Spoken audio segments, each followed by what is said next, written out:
Hello everybody, I'm very happy to be back here in Kiev. I remember the pleasure I had in the last lecture that I did when I was here. It was something I had never spoken about to an audience, the mutation of 2027.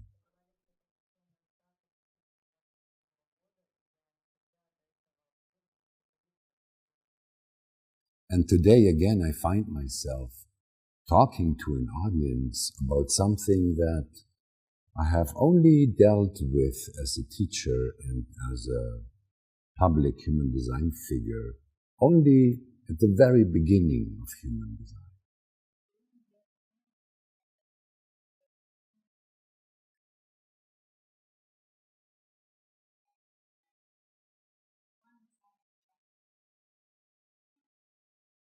Because I realized something, that it was clear to me, the message of Ra, that human design is for children, yes.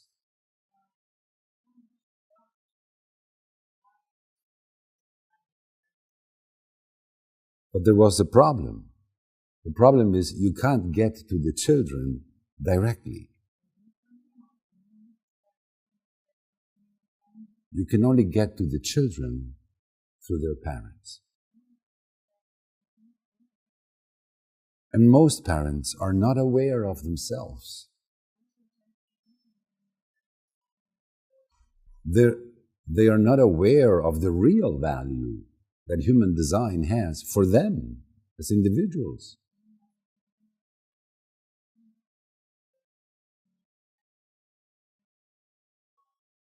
If they don't live their design correctly, they do not experience any transformation.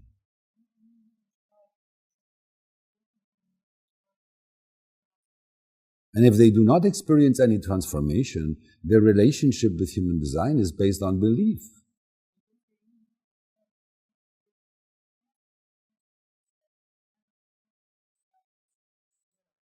And it's very dangerous to raise your children based on belief and dogmas.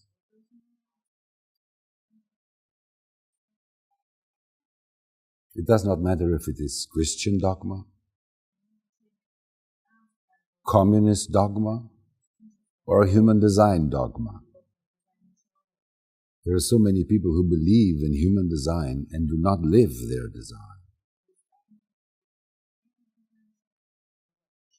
So I spent most of my career, and it's more than 24 years now,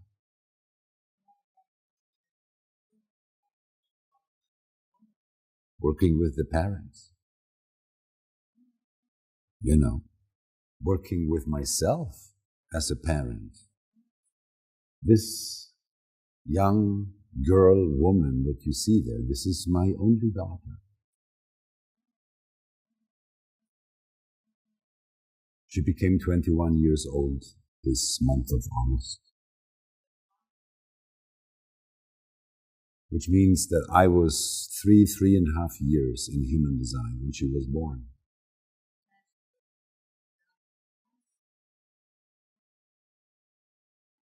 She was always one of my human design teachers. Not she couldn't teach me human design. But with human design, I learned to be a father for her, not for any girl, for her, the way she is, to respect her the way she is. And she was designed to be difficult, like me. A triple split definition. A child that always finds the contradictions. Ask difficult questions. Have their own way of figuring everything out and putting things together.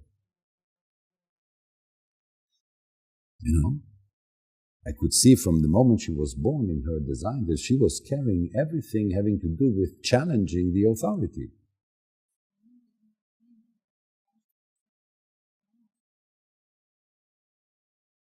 argue, ask for explanations, demand explanations to be consistent, be contradictory. Now say yes, now say no. I knew. And because I knew, I could respect it. It was not always easy. It was a permanent challenge to my patience as a manifester. But it always allowed me to find a way to communicate with her with honesty, as a man, as a father, and take advantage of my knowing human design.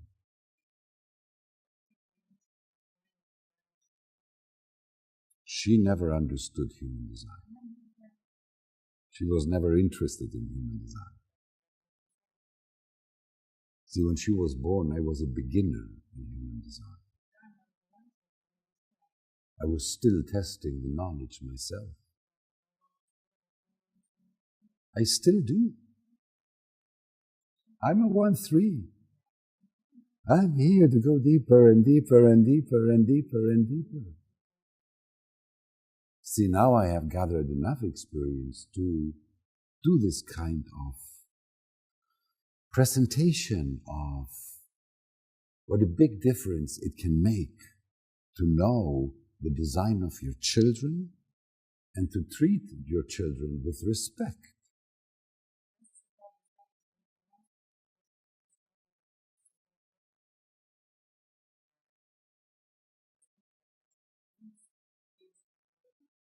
Without losing your authority as a parent.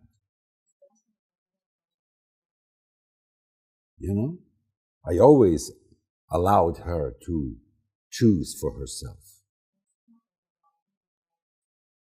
But I never let her forget who is the father. She would. I had to ask sometimes, stop the car, turn around, ask, who is the father? You. Why you talk to me like this then? Like you are the father. I don't know. And the moment she said, I don't know, it was okay for me. I knew she couldn't know. I knew she could not know or explain why she was rebellious. She was born to be treated as an equal. She was born to have as much a criteria as everybody else. Her criteria, not mine, not her mother's, her own. We're born with our own authority. And it is never respected. Children don't have rights. In some places, they don't even have the right to cry. Don't cry!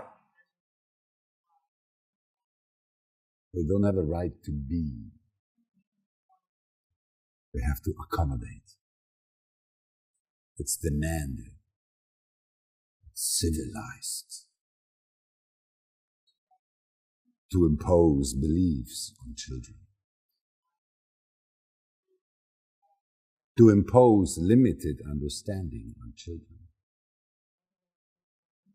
I know. I experienced it on me. I saw how everybody's raising their children. Pass it on.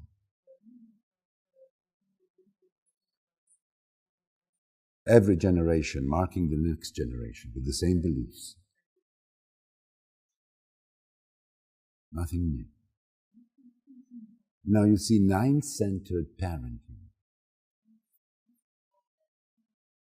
is stop. Don't pass it on. Don't pass on this suffering for nothing. suffering for a habit.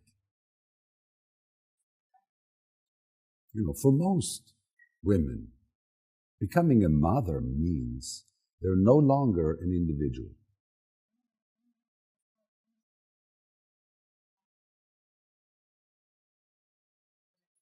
And they start being obsessed with security, security, security, security. The security of the children. Tomorrow, the future of the children. Security. Because so many women become mothers before they have a sense of being an individual.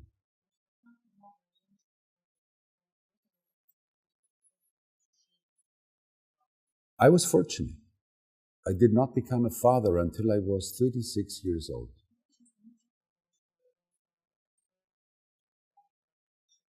I had already been to the kindergarten, and to the casino, and to the disco, and to the parties.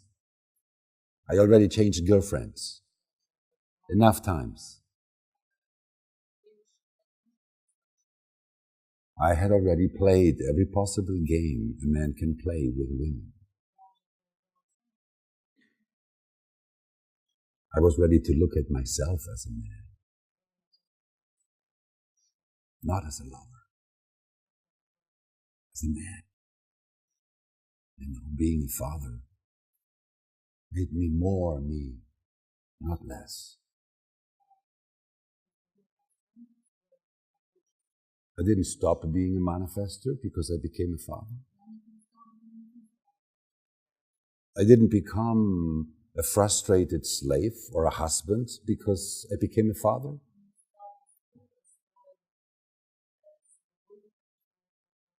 I was a bad husband.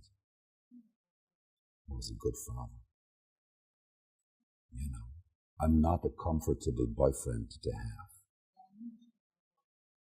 But I'm a good father. I know. She knows. And that's all that matters. And it had everything to do with human design. But I never spoke with her about human design. Because I knew she was like this. For her, human design is the job of my father, something strange. She does not like it because it's strange. She does not know how to explain to her friends. What does your father do? Her mother also likes human design. But she has a very different approach than the father.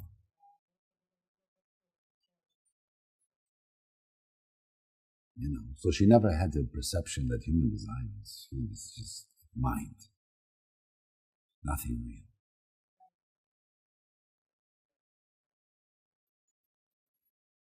I knew she is like me, 3 defined awarenesses. But if I push, she will resist. So one time, a few years ago, they called me from school because of her behavior. And I thought this behavior is unacceptable. I have to do something.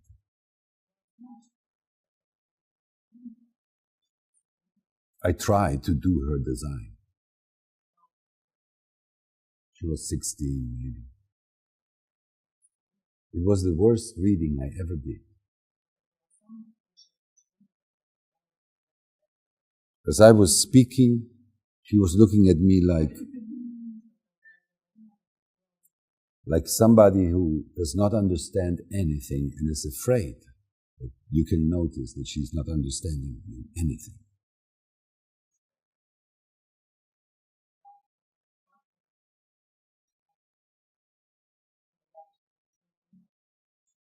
It was a torture for her and for me.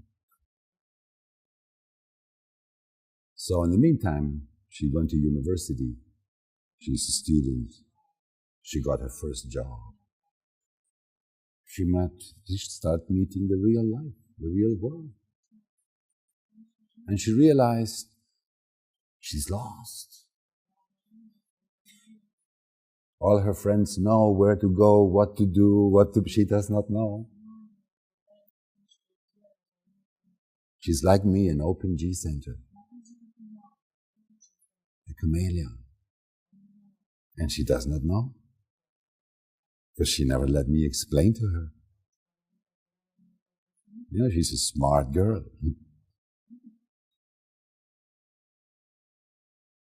So this year, she was thinking of going to a psychologist.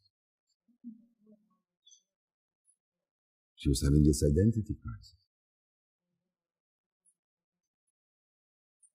And I think her mother must have told her, why don't you ask your father first to read your design?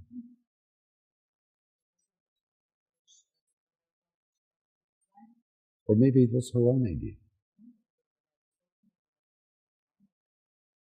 She was speaking with her mother about what she was feeling, and she was speaking with me about what she was feeling, but she was not asking for nothing.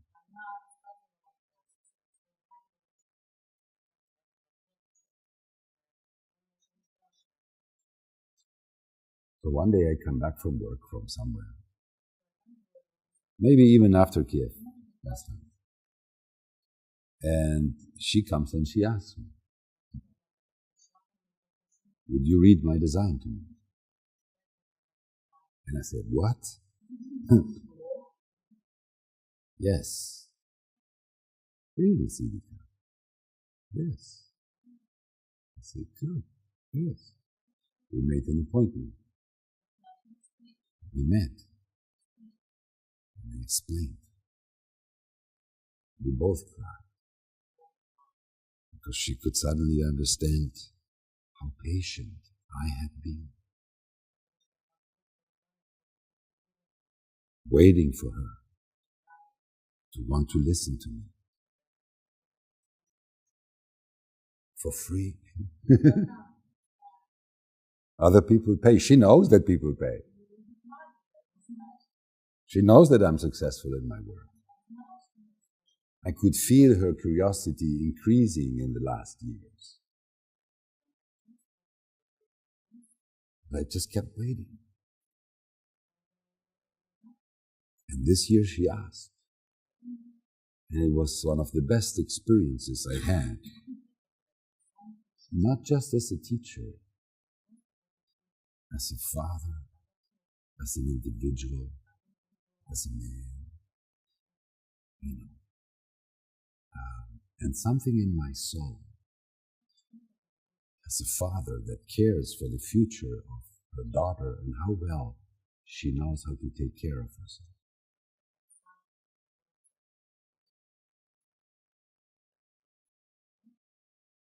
Something there rested. I spoke to her yesterday. And she's told me, I started listening to the recording again. Maybe 3 months have passed. She's an emotional generator. It takes time to want the feeling to come back. And instead of thinking of the psychologist, you listen to this again. Because when she's open, she takes it in like a sponge. Like everything that she likes. I know her from when she was born. If she likes, she wants everything. So now, she's ready. You know, I never imposed human design on her like this is my religion, this is my dogma.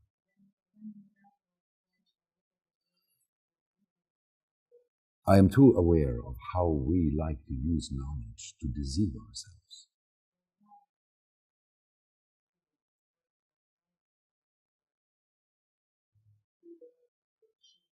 I knew one day she would want to know because she's human. One day she'll need answers. Okay, I wait when she asks. I answer. She taught me to answer what she asked, not give her the whole explanation. When she was a girl, she would ask for something, and I would start explaining 10 things. She looked at me like, no, only one. Don't explain 10 things. I only asked one thing. You don't know, but don't explain. She wanted facts. She wanted an experience. She wanted something that she does not have to think much. She has an open head. She does not like thinking. She likes living.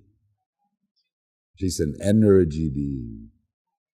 And she's frustrated when she has to think. She loves it when she can just be. You know? Be alive, feel alive, not think. When life is not metaphysics, philosophy. She likes dancing and laughing and crying. Drama and comedy. Philosophy too complicated.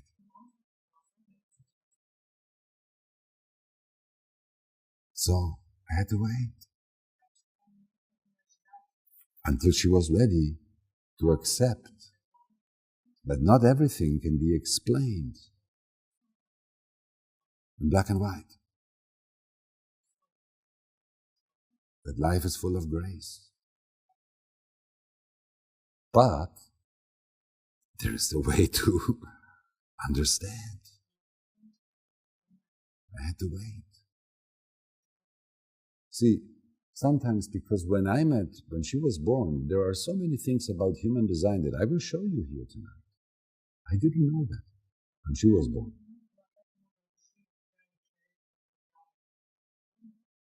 Like her PHS, for instance. You know, the dietary regime that is now famous in human design. And how important that is. It is important. But it is secondary to other things. You know, to how you treat the child holistically. From the moment they're born, as they are. In other words, they're a generator, for instance.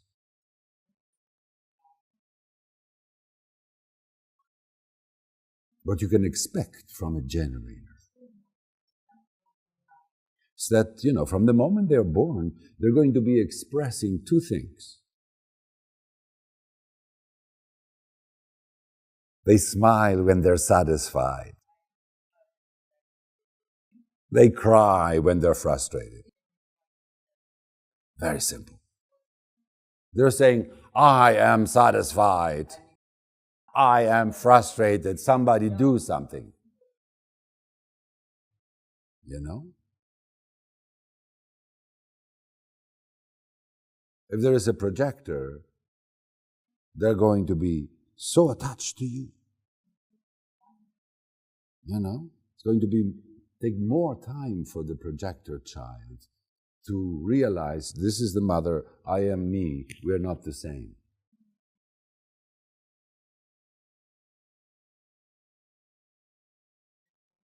We are the same for very long, much longer than normal. It's just built in the aura. It's built in how they perceive the movement around them. It's a totally different aura. That's why I decided to put this title to this lecture.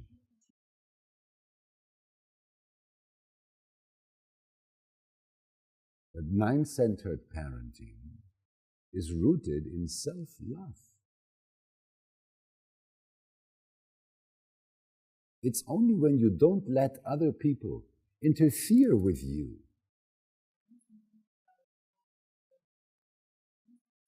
that you also know you have no right to interfere with anybody else's life.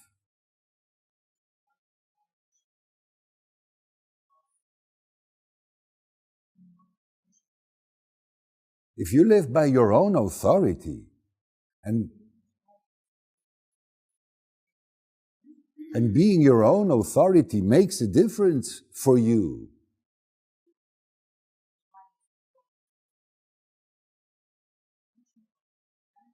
you don't want to take that away from anybody.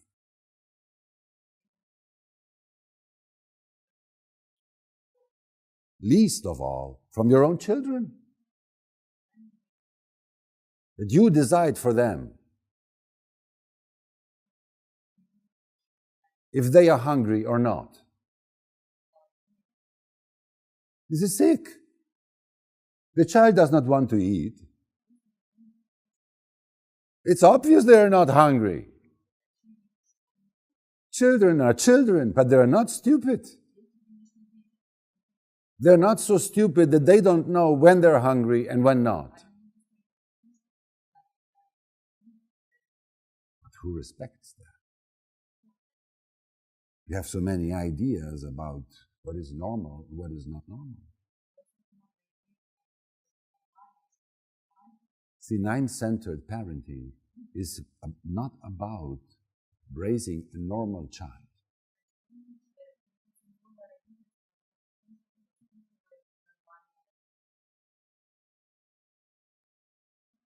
A normal child. See, a normal generator child is going to be a frustrated slave in the future.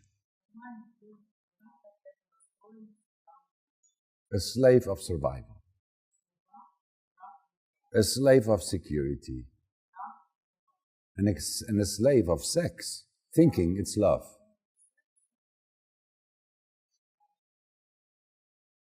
A normal projector as a child is going to be a bitter, grown-up person who does not feel recognized.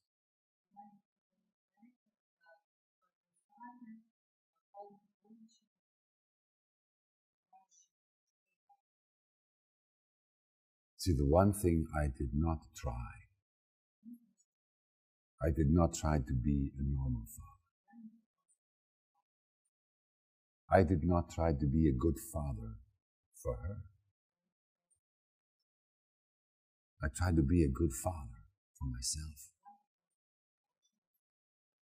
Not the way she loved me to be. The way I love myself to be. With everybody. And that includes her. When I say yes, it's yes. When I say no, it's no. That goes for everybody. It does not matter if you're my wife, my lover, my mother, the President of the United States, God, or my daughter. This is me. There's only one way for me to be father. My way, not her way. She can decide her way to be a daughter.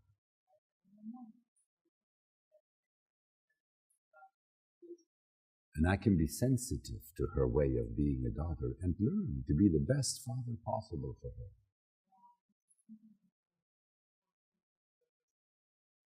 But it's so I am at peace with myself. That's what's important. So sometimes I'm at peace with myself and with her.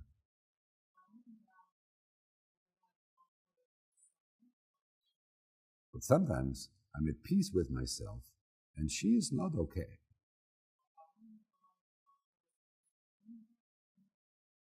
what to do. Because in some things, you have no choice. I have no choice. You don't like to go to school? I understand. I also don't like to send you to school. Because I know it's not very exciting.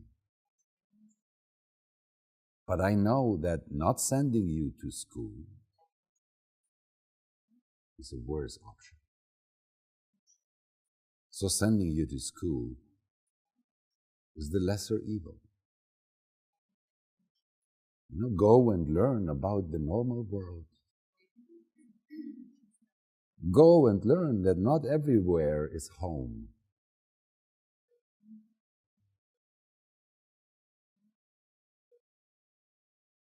Go and discover the world. And keep up with the minimum. I never put in her, try to get on top. Try to be number one. No, the minimum is enough. Be normal to the minimum. It's okay. When you need to be normal, know how to be normal. The rest of the time, do what you always did. Do what you like. Just live. Don't forget, normal exists. We have to all consider, because we're not alone. This is the world. It works the way it works. It's old. It's not against you. It's not for you. It's just the world. So learn how to be in it. You don't need to let it determine you. And it was easy for me to explain these things in simple terms for her, because this is what I am living.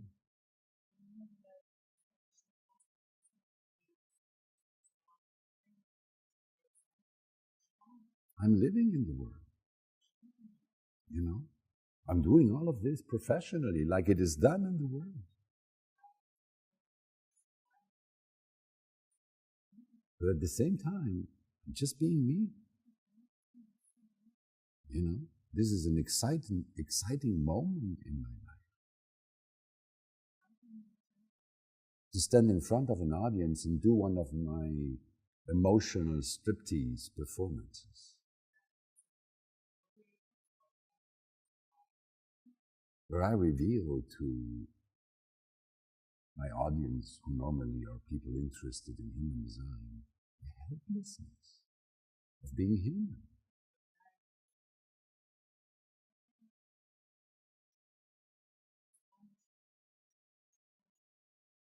Even if you know as much as I know about human design, which is a lot, really a lot.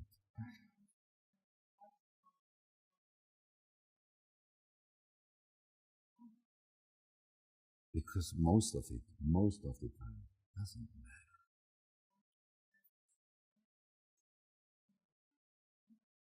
The keys that matter are holistic and for every day.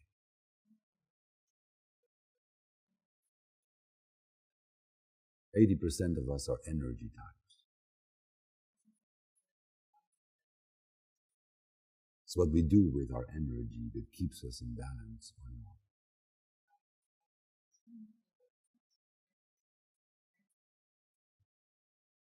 It's just not getting stuck in the mind. When you live that for yourself, you become a living example for your child. Because our children, they learn from us everything that they value. They may not listen when we speak to them,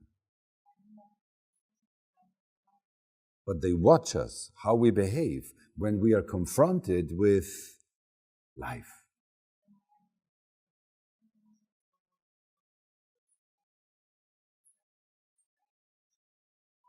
How we react when things are good, how we react when things are bad,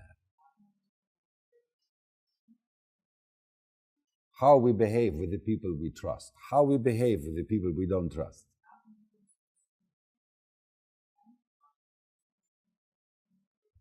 They take this in instinctively. Nothing needs to be explained. You know? They learn from us, they watch us, they know us better than we know them.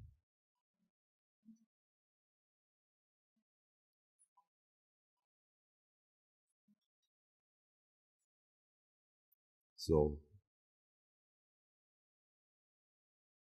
you want to understand your child. You have to understand what matters to your child.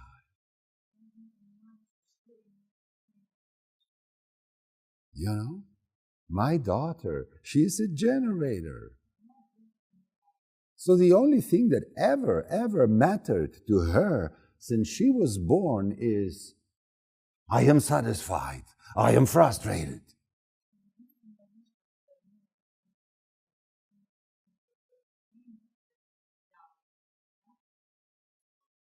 Give me something that I can be satisfied. You didn't bring me here for nothing. Please keep me entertained.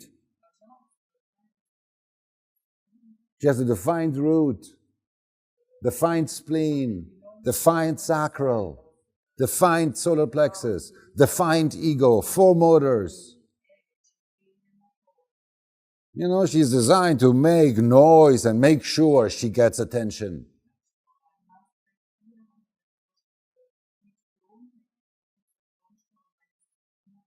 She knew how to cry, you know, and how to laugh. So, to do something. Make sure she was satisfied. If she was satisfied, everything's okay. There's peace on earth. You know? Yes. What do you do with a baby that's crying and you take and she relaxes? And you put her and she cries.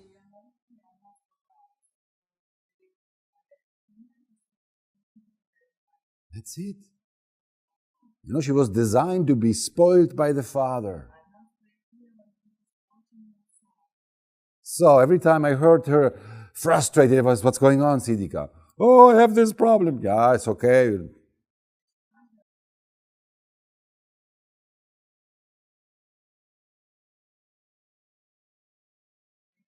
There was never nothing more important than, I am frustrated. Yes, the world is going down, but I am frustrated.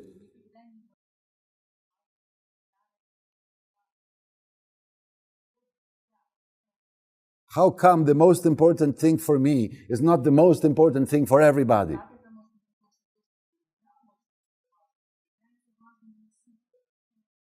Well, because you're a spoiled little brat.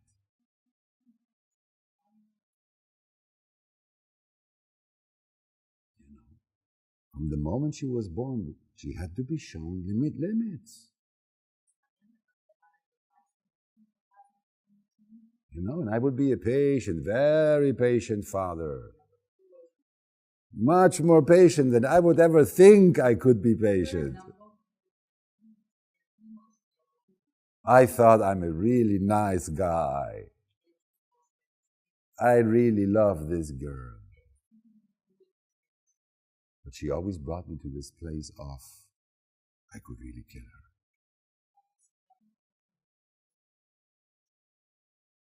And I realized,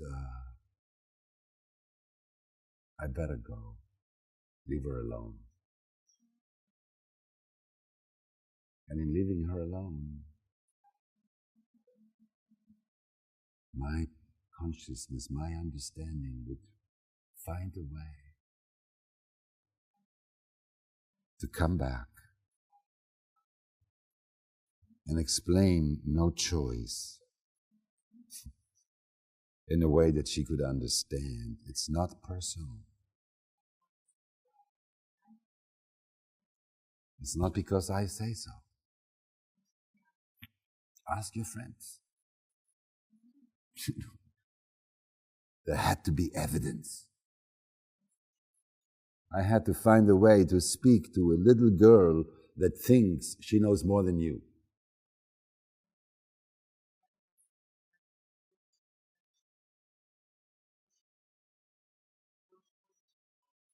She's the daughter of a very, very smart mother. Very, very, very. And she had her complicity with the mother and with the father. She knew how to take from one and use it for the other. It's what children do. She was born to be a great emotional manipulator. Me too. It's one of the social channels, community, to make friends. This is what matters to her. So that's what I did. She never had sisters or brothers.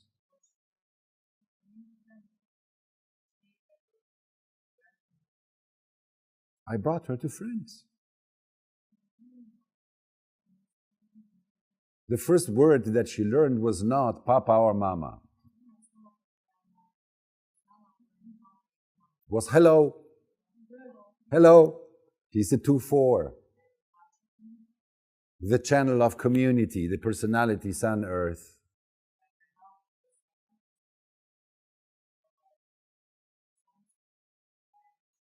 Who is my family?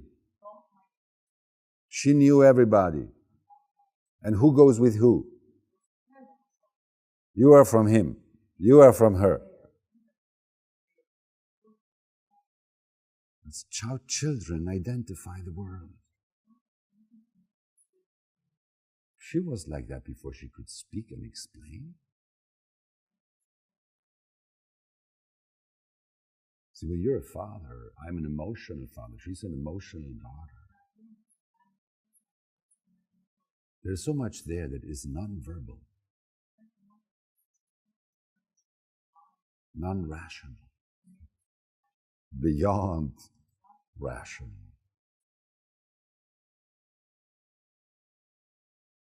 See, if she was a projector, it's very different what matters. If it's a generator, what matters is who am I? What's happening to me? But if you're a projector, what matters is who are you? And what can I do with you? What do I become with you? What do you do to me? Do you make me afraid?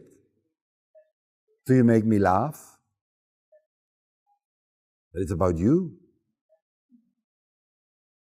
Very different child from the first day. Very different sensitivity. If they're a manifester, what matters is different. And that's all you need to know. Because the child is going to reveal the rest to you. If they're a generator, they're going to respond with satisfaction. Or frustration. Like black and white. No doubt. You know? The thing is that if they're emotional like my daughter, over time, you ask them the same question and they will respond with clarity. Uh-huh. And you ask them another day and they go, uh-uh. The answer changed. But the response is as clear. When they say yes, they mean it. When they say no, they mean it. That's how I learned. You know, when she was going to have birthday, 3 months before, I started asking, what would you like for your birthday this year?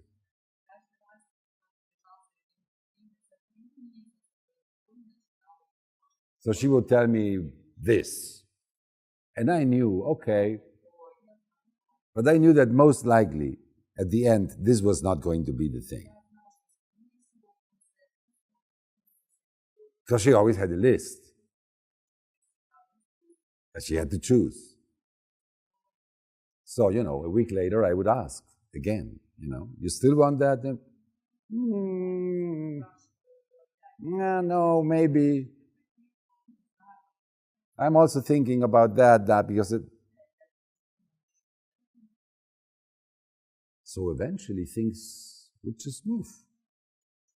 Those were just possibilities. It was okay that she changed her mind. There was time to change her mind. And there was a way for her to process that decision until one day before.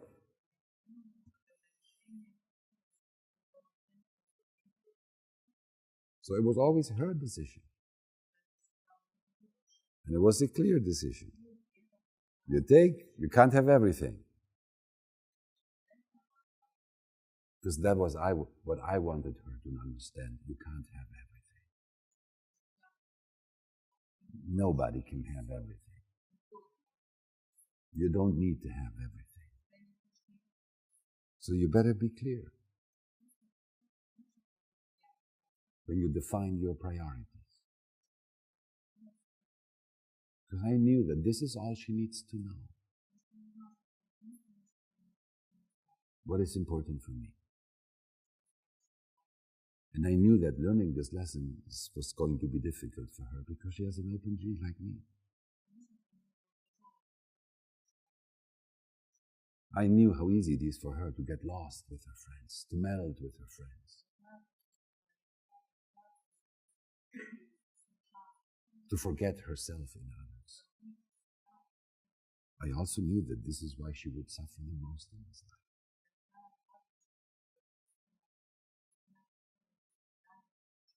Like I did. And I knew that there are certain things that no explanation will prevent you from having to experience certain things.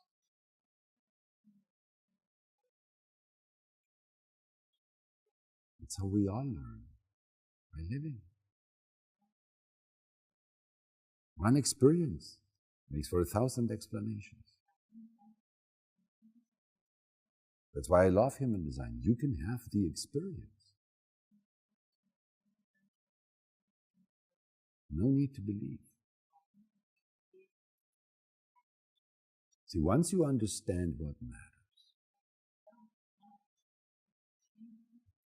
and you treat the child accordingly, I understood one thing, that it is more important that my daughter trusts herself than that she trusts me.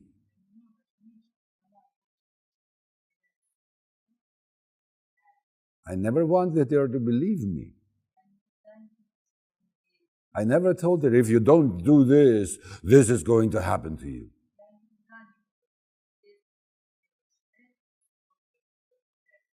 Yes, of course, I spoke about the future, but never in terms that it could be a threat.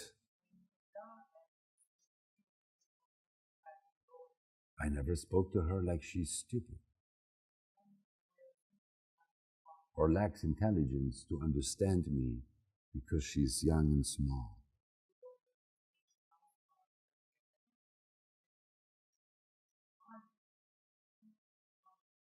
I always felt she's as intelligent as me, just different. I always told her the truth, the way a child can understand it or relate to it.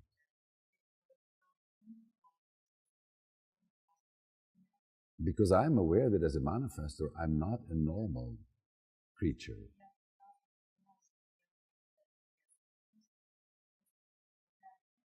I always told her my truth. This is, it's like this for me.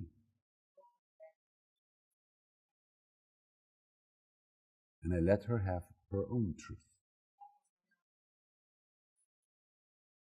We could always meet in respect to each other's truth.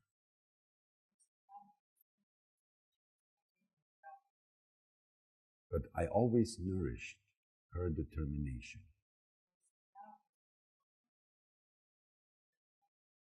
To be herself, not what anybody wanted her to be. Especially not the parents, not the teachers. The family was there to support her. This was known territory, she thought. The friends were interesting. Because for children, the friends are a window to the world. Children of other parents, where the life at home is different from your home.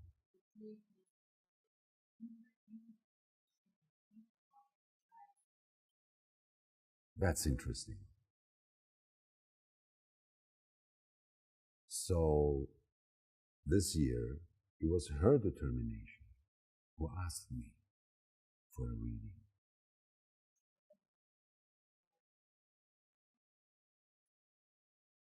She was ready to open herself up, to use human design to explain who she is for herself.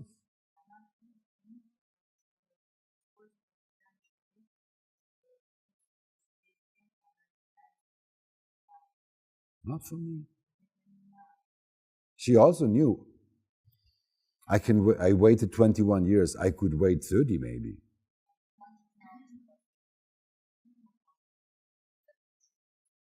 It was like my confidence and my recognition of the value of human design in my life did not depend on my daughter wanting to know.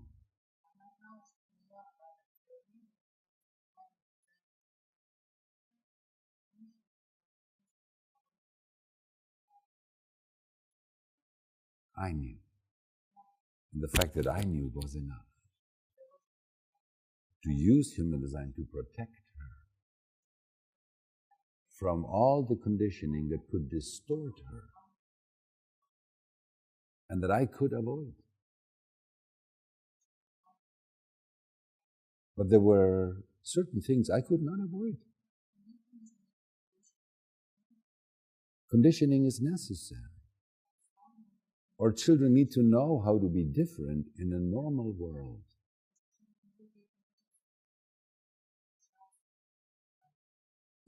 I can live my own movie in the world of normality. That's how I nourished my daughter.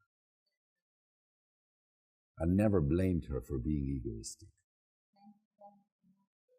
She has a defined ego. She has a natural right to not be distracted by what matters to others.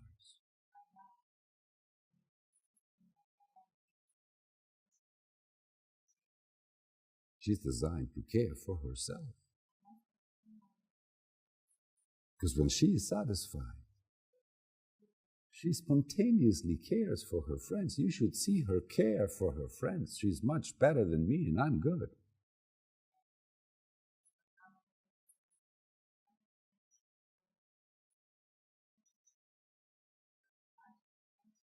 When she cares because she wants, wow.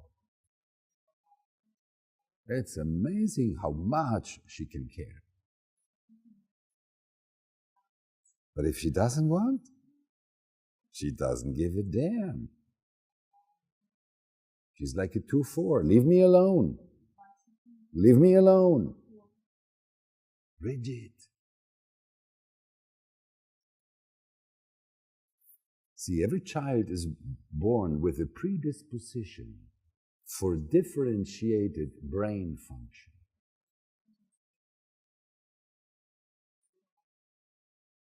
See, it's about the brain. It's about the body.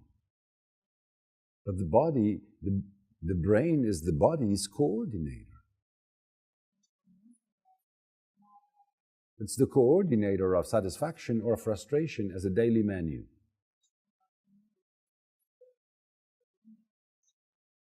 Bitterness or recognition as a daily menu. Peace or anger as a daily menu. You know, it's a chemistry. Anger is a chemistry in the brain. Frustration is a chemistry in the brain. See, everything we perceive consciously is the manifestation of a chemistry in the brain. And this is not human design saying it. This is scientific experimentation in laboratories. You know, that the unconscious knows things before the personality is aware of them.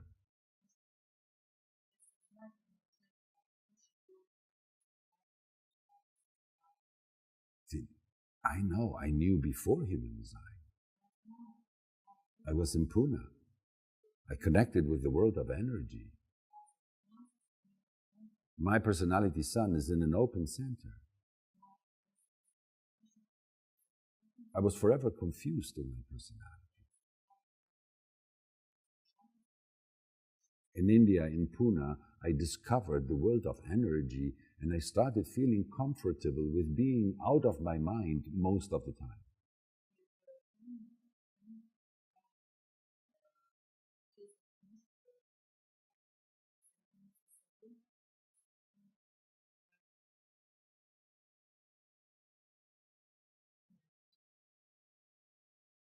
I knew no choice before human design. Human design was the explanation that no choice can be logically explained.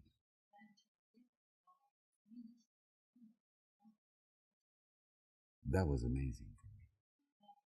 That there was an underlying logic to my chaos.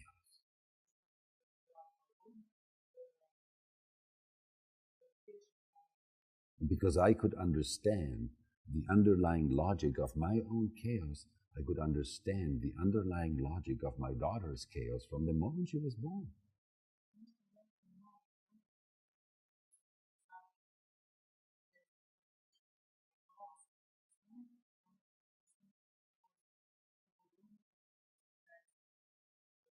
How challenging to be a triple split emotional generator that is the daughter of a single definition projector mother and a triple split definition emotional manifestor father. Wow.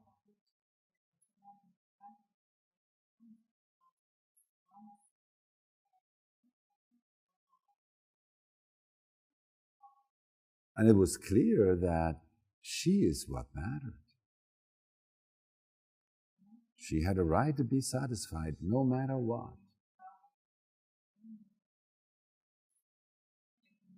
In her terms, not our terms. And that's what we did, both of us. Well, you can see she grew up beautiful, both on the outside and the inside. But it was there from the beginning. That's all I did. Make sure she trusts herself more than me. That she listens to me. That she trusts herself. That she decides based on her own understanding, not me imposing. Because I know the consequences of imposing. I know the impact it had on me.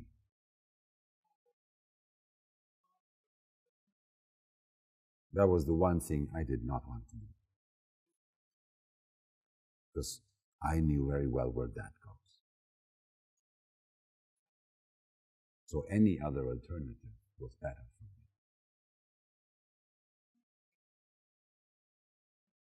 And that's what I did. Trust time. Trust life. Trust experience. trusting one day she'll know, knowing one day she'll die. See, there's no protection from life. We cannot protect our children from life. We can educate them to be themselves in life, no matter what. Because it's being yourself that gets you to realization. And life has all the ingredients for everybody. It's you and the way you define yourself that makes a difference with what you identify and how you identify.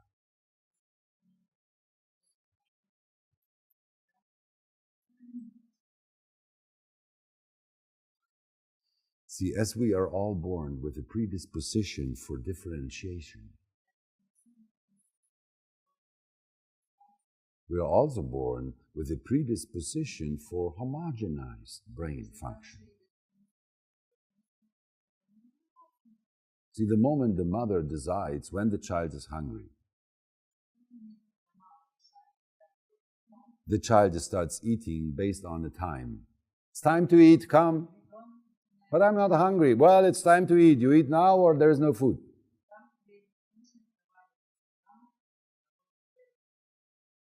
And we eat the same as everybody. So bodies start normalizing. You see that people that belong to the same family, it's very common that they have similar shapes.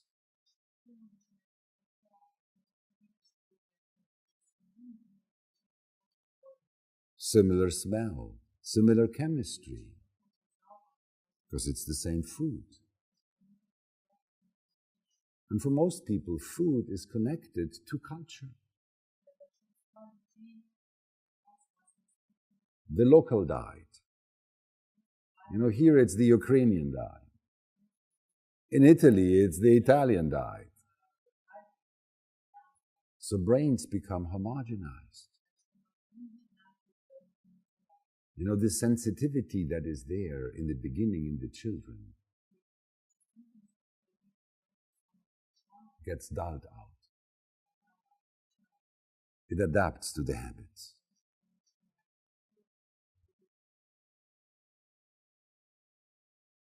And then you develop this local taste. You like vodka, you don't like whiskey. If you're born in the United Kingdom, well, you like whiskey, you don't like vodka. Unless you're a sixth line or a freak. You know, the Ukrainian that prefers whiskey, the Scottish that prefers vodka.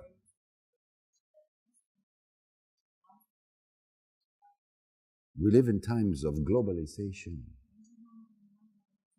So the homogenization now is beyond local.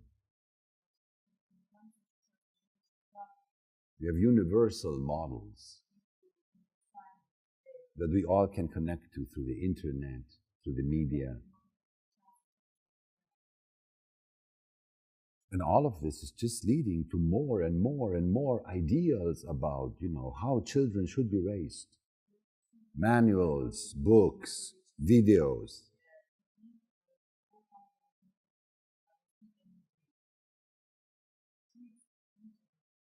And even though it's a blessing that there is so much information available, it is also overwhelming when it disconnects you from your basic instinct.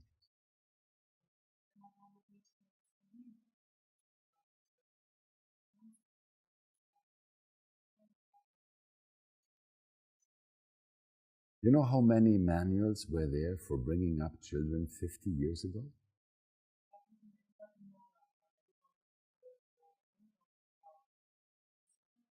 Very few. And if you read them today, they would seem very primitive.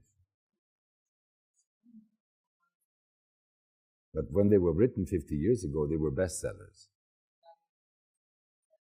Because if you go back 100 years ago, How many books do you think were there as to how to bring up children?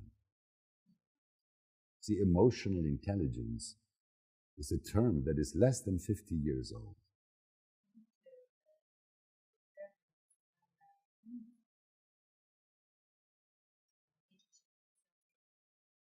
"25, 30 years old? We're living in a world that is changing very rapidly.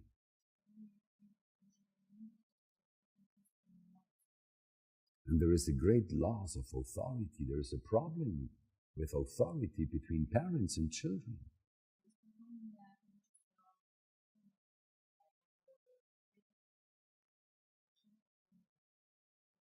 So many parents that need to bring their teenage children to a psychologist because they don't know how to communicate with their children.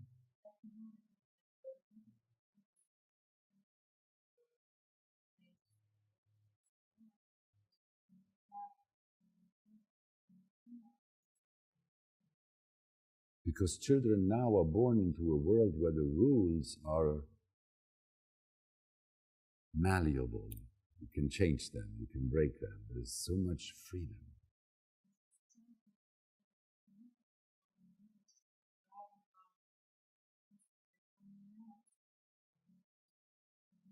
And parents who love their children, they don't want to impose limits like it was done to them.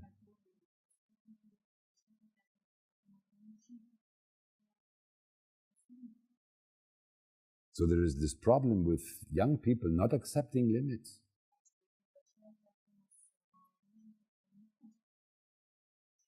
Because the dogmas of humanity, they're getting weaker and weaker as we move towards the mutation of 2027.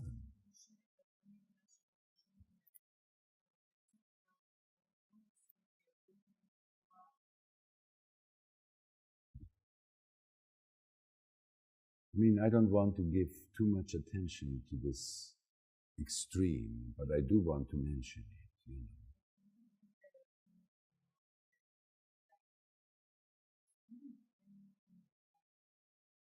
The world is much more complex today than 50 years ago. Much more complex than 100 years ago. To educate your children today, you need to know a lot more than 50 years ago. Because your children can find a lot of information everywhere and come up with funny questions.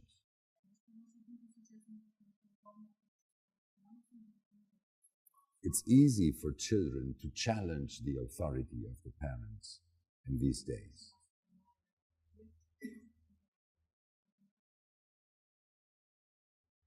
And it's not easy for the parents to know how to respect the children without losing authority.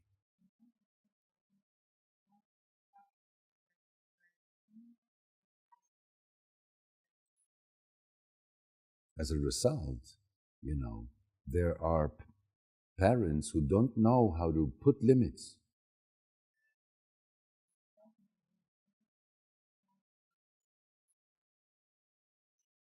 Or when they put limits, they put it the old way.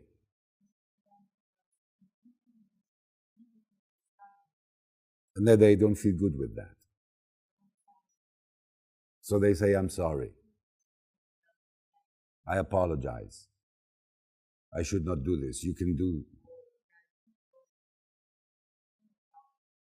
In other words, they don't deliver clear messages.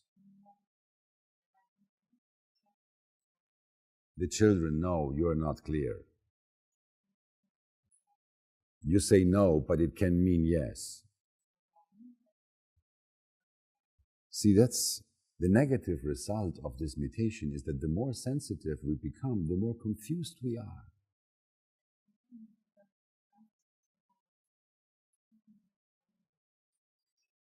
We don't know what to do with what we feel. And we have so much information and so many ideas. And the program, the evolutionary program, is not making it easier for human beings. It's making it worse. Because you see, what we call autism, it's basically the brains of children that are being born. And they do not adapt to educational programs, where we have always managed to impose reason over emotion.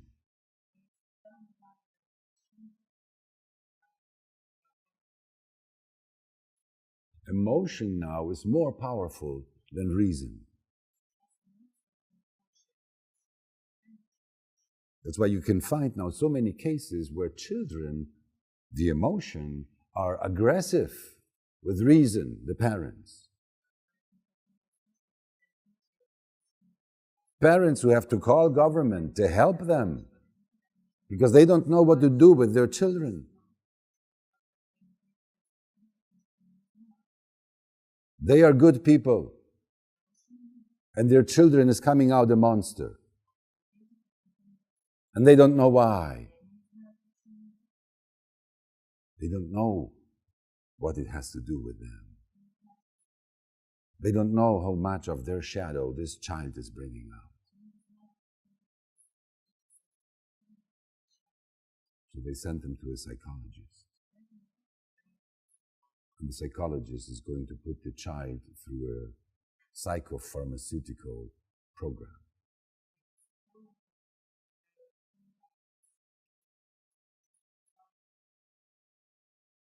And see, autism is an extreme.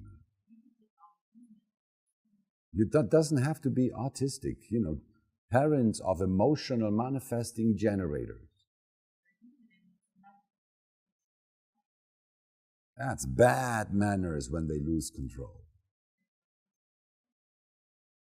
If they don't respect the authority of the parents, emotional manifesting generators, they can't help themselves. Because when they see the bullshit of their parents, they will express it. And it will be offensive and disrespectful. But it does not mean it is not true. Even though the parents may not recognize why the child is expressing themselves in this way.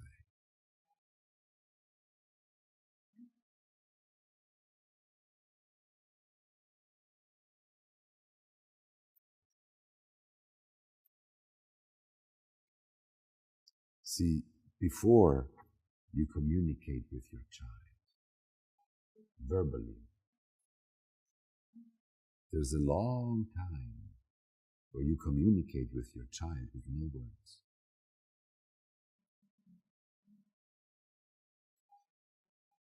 It's touch. It's the frequency of the eyes meeting. It's even sounds. But you don't need to think. You don't need to think. There is a communion. And it's a communion, it's in the energy. You don't speak if there's no need. No formalities need to be kept. The hearts are relaxed.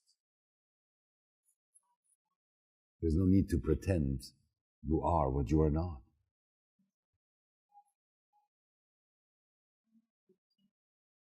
You want your child to know you as you are.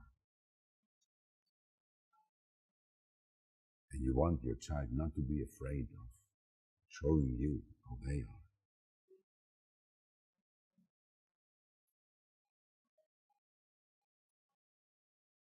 When I saw my child come out of the mother's womb,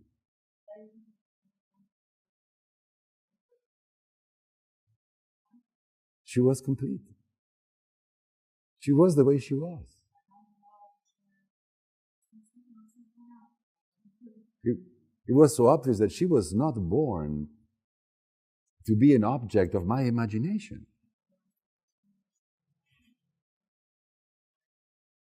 She had a life of her own. From the first breath. it was clear to me that her life and my life are not the same. We had 2 lives, now we had 3 lives. Wow. All I did is respect this. Respect myself with this. Wait, see what happens. You know, I enjoyed being a father. I was not a human design teacher with her. I was a father, enjoying having her in my arms, like any other good father. You know, and when I had her in my arms, I didn't need to think. It was just nice. You know, it was an incredible experience. It gave roots to this man that I was.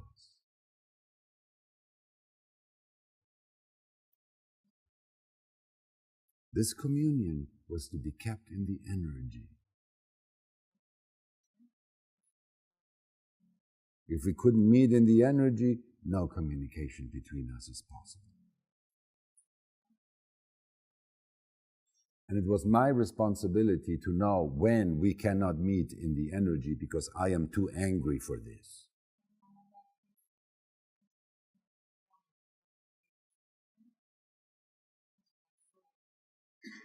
So every time I could feel I'm too angry, I would stop and go and go. And that's how she respected me. Because she knew I'm going because I love her too much to just do this. She saw me get angry with other people.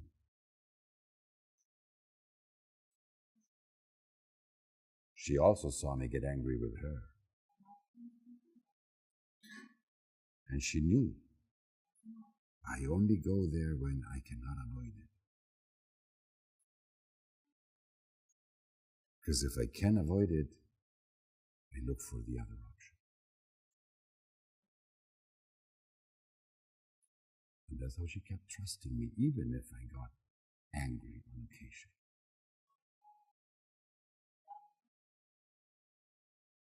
You know, this is also where I learned that if my anger is not bad.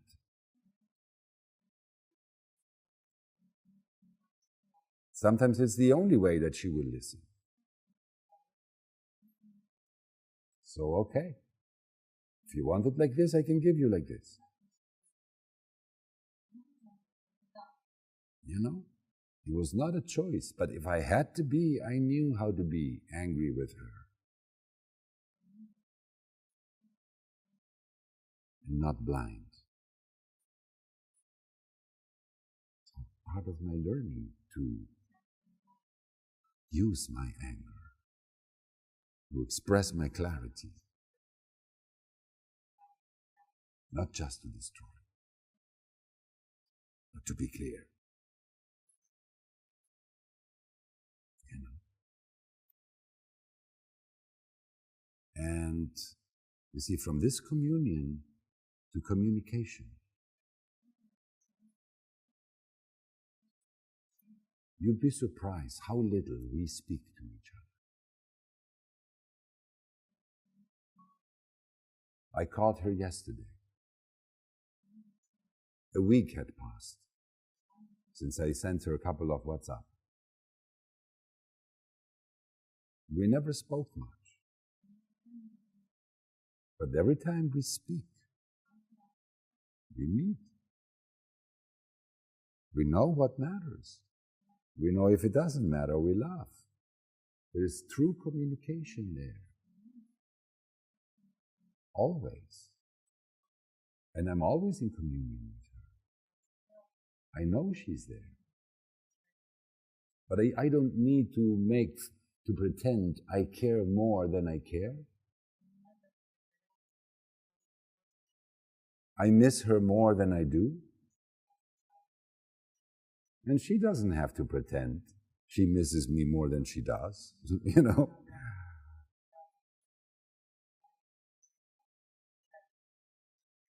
or she cares for me more than she does. She cares for herself. And she was not trained to feel guilty about it. And if she needs something, she calls me. And she doesn't have to pretend that she is calling, just, no. I have a problem, Pa. Clear, straight. I don't blame her for calling only when she needs something.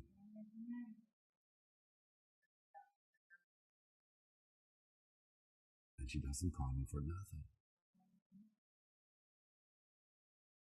So communication is not how much do you speak with your children,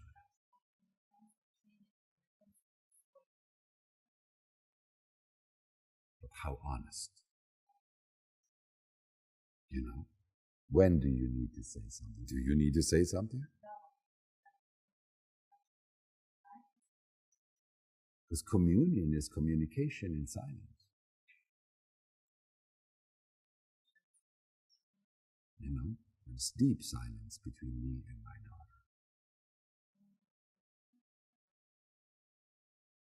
We look at each other and we know. You know.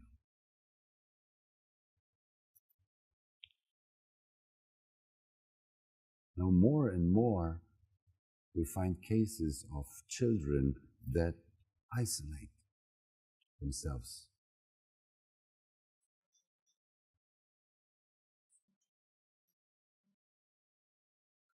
Because there is this mutative process that is going on in the human brains and that make it more and more easy to identify with emotional perception.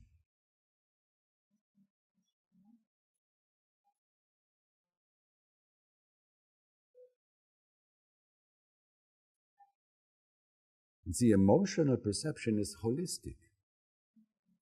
It's breathing and feeling. Nothing is separate from nothing. Thinking is the opposite. Particularly the way we are trained to think, strategically. To identify the difference between good and bad. Papa and Mama, young and old. But it's about differences. Separate the good from the bad. Choose the... It takes a great effort, psychological effort, for the emotional child to go to school and have to listen to logical explanations. They don't care. My daughter was in school and she did not remember nothing. She went through school because she didn't care. I knew how intelligent she is. When she cares, my God, she has this memory, it's amazing. But if it doesn't touch her, her interest is minimal. So she was difficult in school. It was hard for her to keep up with the minimum. And I kept putting this pressure on the minimum. You cannot go below minimum, because if you go below minimum, you get stuck. You will have to repeat.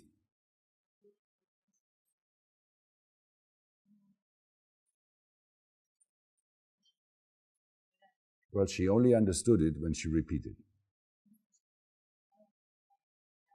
After she had to repeat 1 year. And all her friends moved and she didn't move.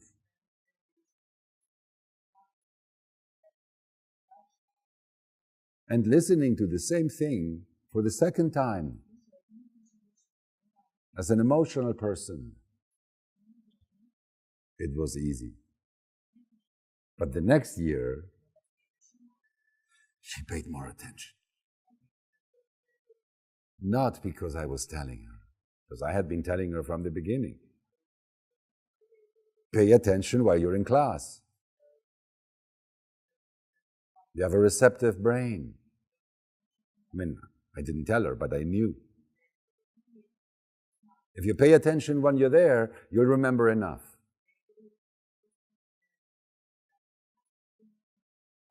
Because she had a hard time studying with the books. We're just getting anxious, trying to remember everything like a machine. It was horrible for me to watch her suffer and not know how to tell her, relax. It's okay. If you don't pass the course, it's okay. You have time.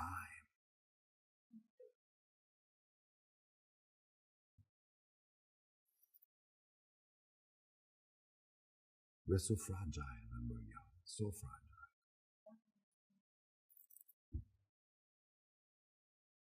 When your parents don't know how to communicate with you and empower you to trust your process, no matter how it is, and who is going to do that?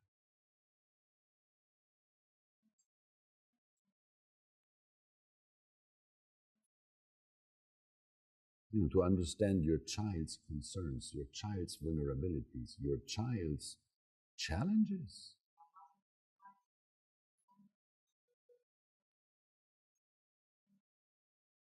When you see the challenges that your open centers were for you,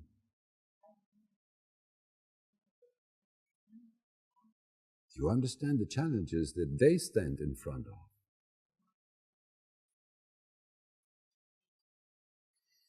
And there is not much you need to teach them. The regenerator, not initiate. Respond. You nourish that natural characteristic that is there. The younger they are when you start, the better. I was very lucky. I knew her design from the first day.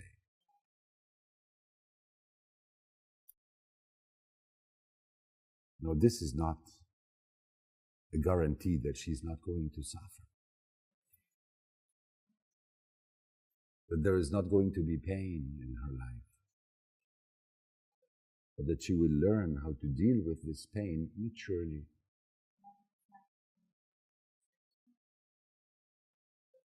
To learn. To be open to learn. To not run on false conclusions.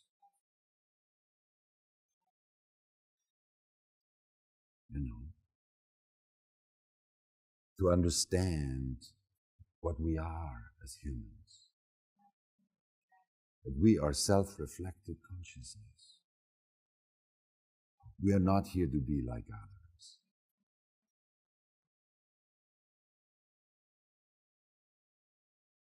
See, this is the amazing thing of human design.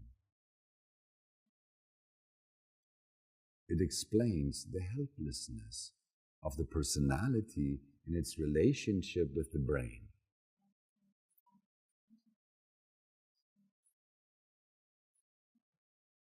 We can read the wiring, the brain, the way somebody's brain is wired.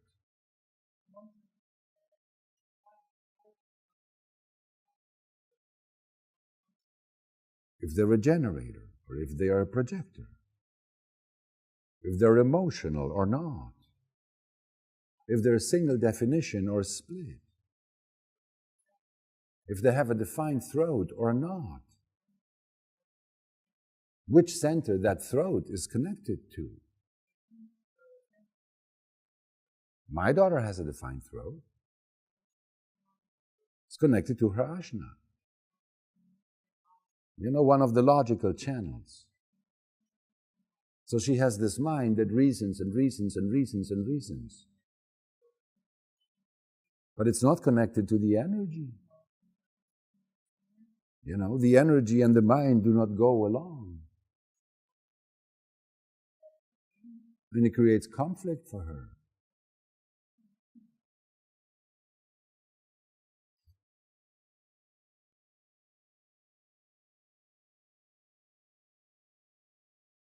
But this is how you bring up your child. You help them understand what is happening to them. You help them understand the conditioning forces that are there in life. And they're each different.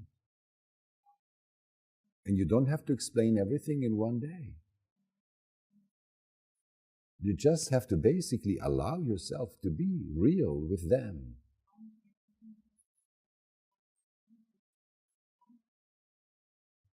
And empower them how to live today. Tomorrow we'll see.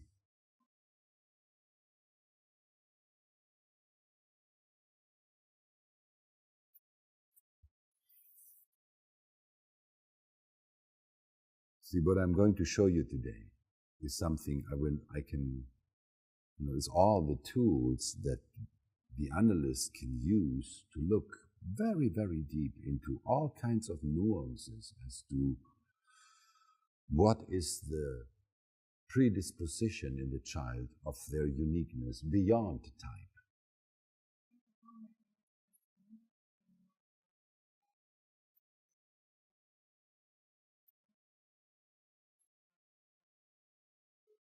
At all possible levels.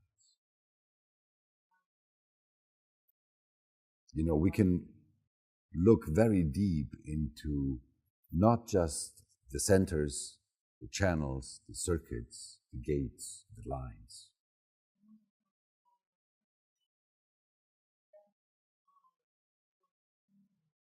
Within every line, there is 1,080 possibilities.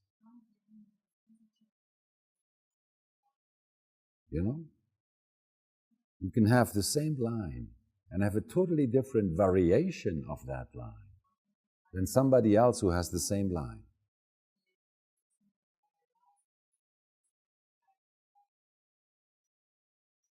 Because every line can be divided in 6 colors. And every color can be divided in 6 tones. And every tone is divided in 5 bases. That's how different we can be. But you don't need to know all of those things. If you understand your child holistically, they're a generator, they need stimulation. Something stimulating to do. And the moment they have something stimulating to do, they forget you, they forget the world, they forget themselves. They're satisfied, experiencing their energy, busy with something. That's all.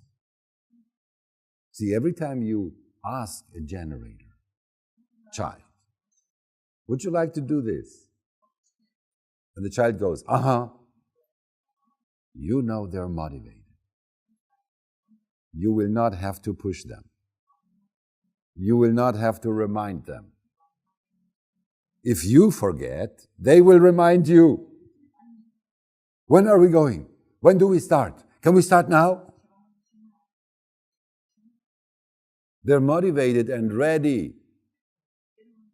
They're ready to give it all. That's all. You don't need to know the name of the motivation. You get confused about what it means and whether you're doing something right or you do something different. Ask your child, and you're never wrong. Would you like to? Can you please? And take their response to be an expression of their truth. if you don't like it, what to do? They don't always like your truth. Why should you always like their truth? It's not about whether you like it, it's can you respect it?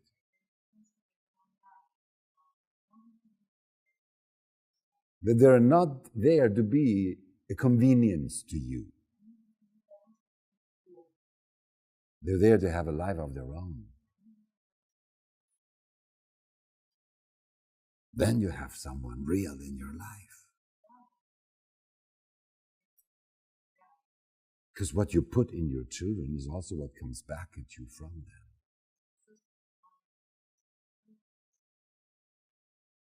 You look at most of their grown-ups, how much confidence and trust they have in their communication with their parents, and it scares you.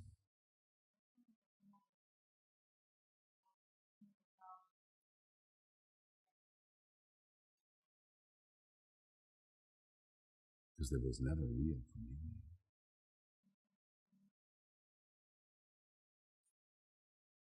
They were just parents manipulating their children, particularly mothers.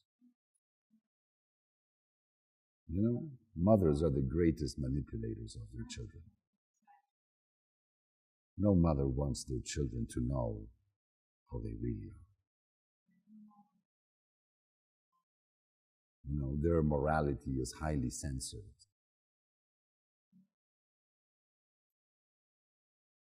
And children know this. They feel it. They may not know how to explain it. And because they don't know how to explain it, they may not even believe it.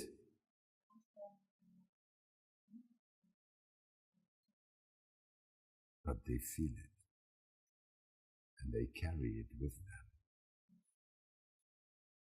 And no psychologist knows how to explain it to them. All they end up understanding is they seem to have a problem. They don't know when it started they had a problem, that they were a problem.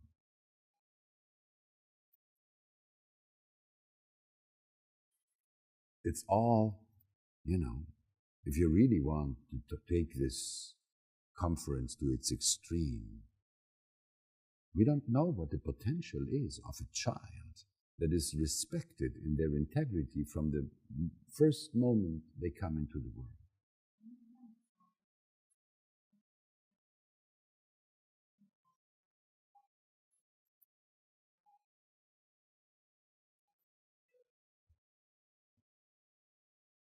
There are so many influences. Family, grandparents, uncles, cousins, so many people with their ideas of normality. It's a great challenge to protect your child from your family. Because the family is going to be telling you, giving you advice that you didn't ask for.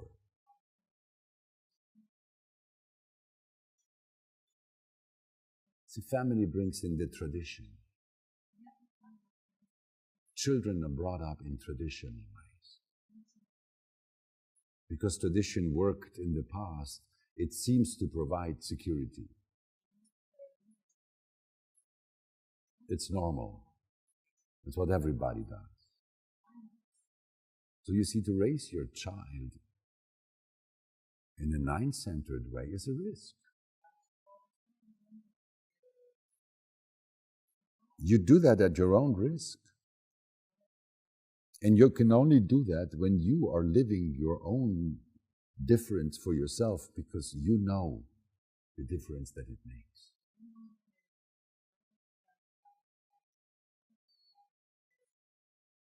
It is not correct to be more radical with your children than you are with yourself.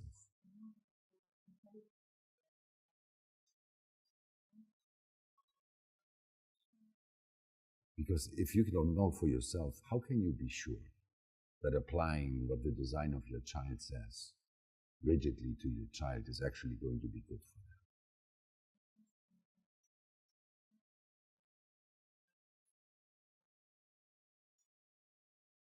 them? It has to be good for you first. If it is good for you, then you will give it to your child like it makes a difference. But if it never made a difference for you, you're not going to know how to take advantage of it. So it can also help your child with this new understanding. But see, this is not information that should make the bringing up of a child artificial.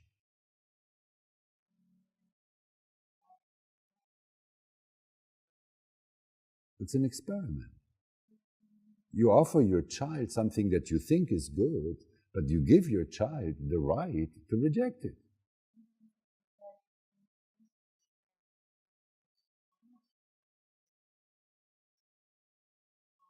When I learned PHS, my daughter was already between 7 and 10 years old.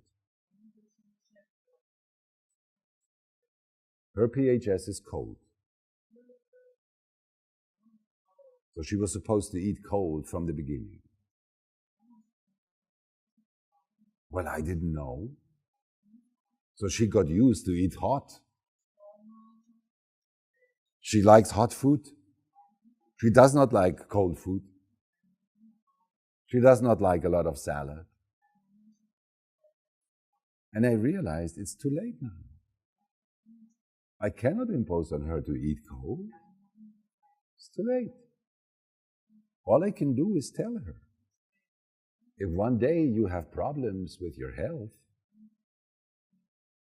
before you go to doctors, before you take medicine, try eating cold. You know, and she recently was having some problems, and I tried, and she tried, and the problems got better. But the habit got her back. Not rigorous. So I know. She has to wait again until the body hurts. And who knows, maybe one day she'll eat cold. I don't know. I know that today, if she was born today, I would make the experiment of giving her cold and see what happens. It should be natural for her to be okay with eating cold. You know?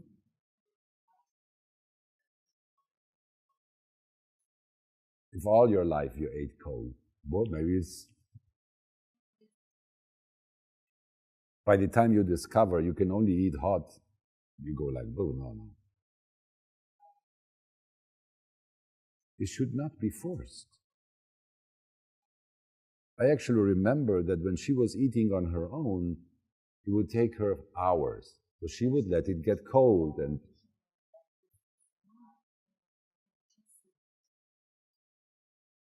we did not know at this time that it was okay to let it get cold.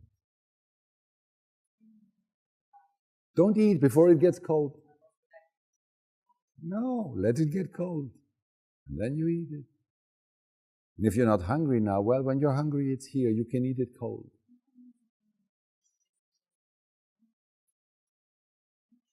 I did not know this at this time. But this is as simple as it is. Eat cold. It's not complex. The details that are important are not complex. Eat when you respond to food. Eat the food that you respond to. Just eat it cold. That's it. That's it. And then you see, it's an experiment. You know, there is no scientific proof. There is no global experiment that has been done in regard to these formulas of the PHS. Only the construct of the 4 types has been scientifically proven by statistical calculation by a group of psychologists. Everything else, no. See, if you have personal experience about those things for yourself, then you may realize, hey, it is important. If you bring this to your child when they're young, it might make even bigger difference for them.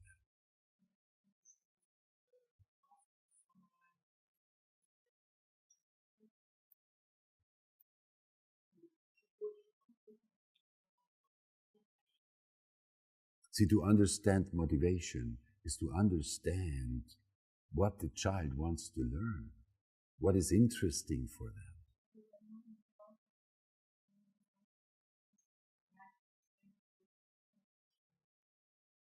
You know, what does their response mean? You know, in the case of my daughter, it means some people leave me cold, some people make me warm up.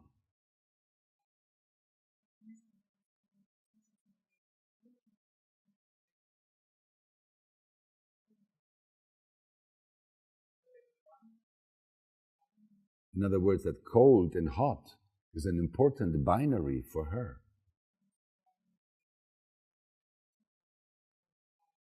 Not just the temperature of the food,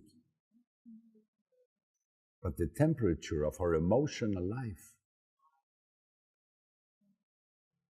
To learn not make decisions, hot decisions, hot-head decisions. To wait, to cool down before you make a decision. Do not make decisions based on expectations, but based on reflection and evidence.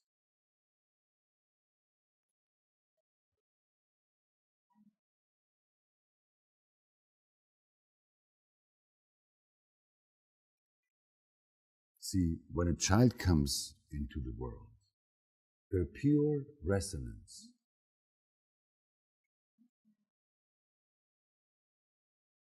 their pure intelligence, their pure resonance to what is around. If they hear a sound, if there is a smell, if something moves in front of them,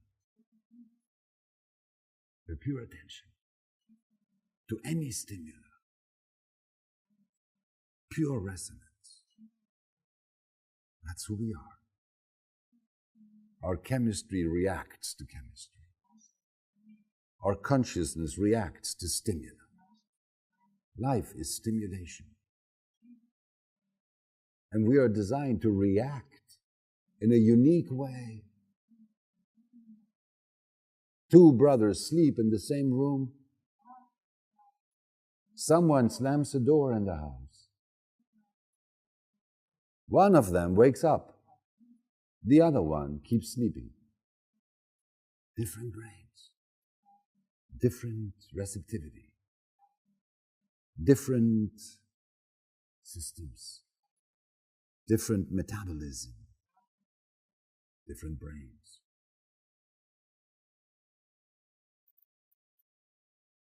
And see, we have enough understanding. We have so much understanding about the way human cognition works that it is spooky. That we have a logical and mechanical explanation for the way our senses work.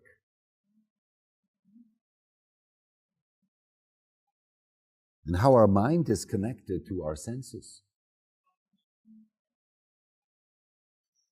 You know, we changed the illustration to the triangle. Yes. See, this is the tonal structure. We have 6 colors, I told you. Color is all about motivation and determination. It is motivation in the personality, it is determination in the brain.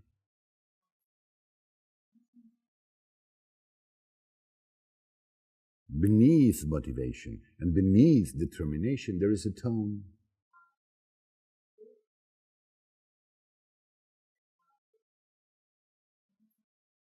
And every tone is a specific sense.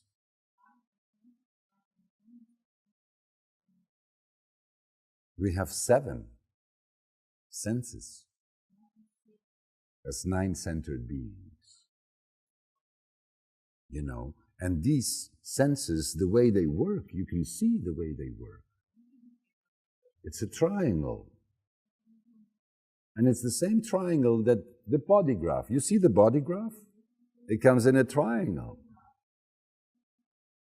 And inside the body graph, you have another triangle between the ajna, the spleen, and the solar plexus. The 3 centers of awareness, they are a triangle in itself. So this tonal structure is just the same triangle underneath.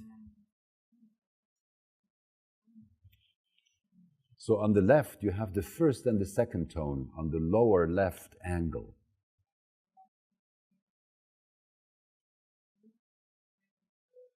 These are splenic tones.